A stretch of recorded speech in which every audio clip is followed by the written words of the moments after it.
Senior year of my class elected me class president.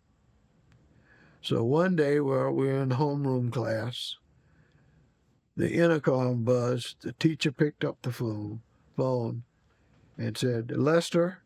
"Yes, ma'am." "Mrs. Walker wants to see you in her office." "Yes, ma'am." This was maybe the same day of my election or the next day. And I went down expecting some sort of congratulations. And when I went in, I got, "Awesome, Bo. I understand that your class, your graduating class, has elected you president." "Yes, ma'am." "Awesome, Bo. I would hate for the younger children to use you as a model of how they should deport themselves in my school." "Yes, ma'am."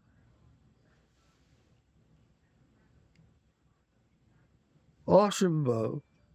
I want you to resign."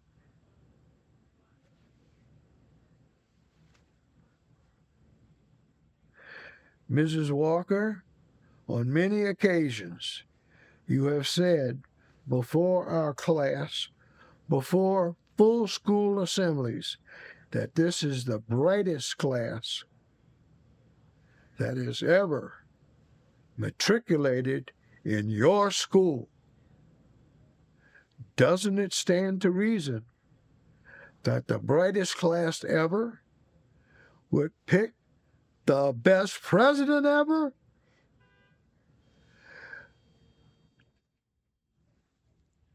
"Get out of my sight! Get out of my office! Get out of here! Get out of here!" She lost it.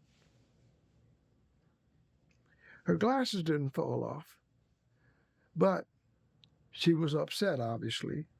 So I returned to my classroom.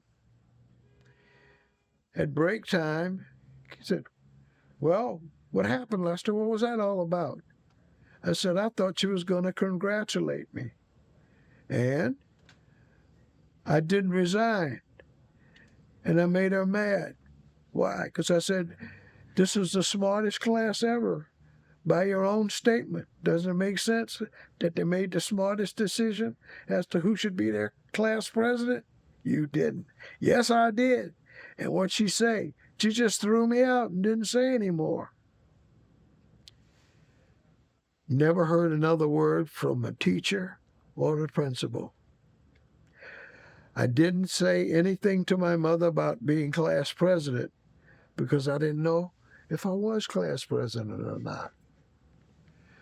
So graduation day, my mom is sitting in the audience with all the other proud parents. I was back toward the middle of my group. As I was going along with the rest of the class, a teacher came out and said, "Lester, step out of line," and grabbed me by the arm and led me around through a back hallway to the back of the stage. Put a speech, a prepared speech, in my hand and pushed me out onto the stage.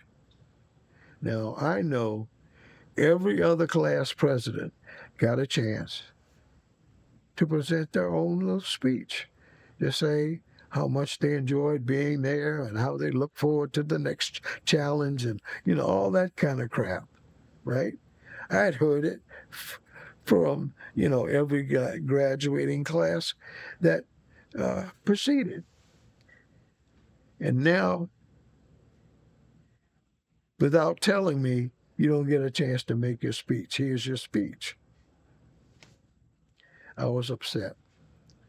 My mom sitting in the audience, and there's Lester being ushered onto the stage. "What's Archie doing up there?" Then Archie proceeded to walk out on the stage, and my first thing was to greet the audience.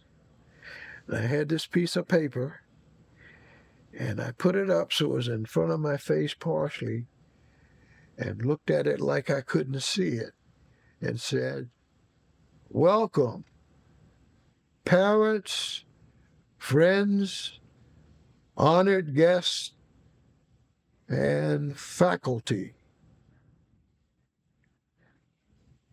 We welcome you to this good occasion, grand occasion."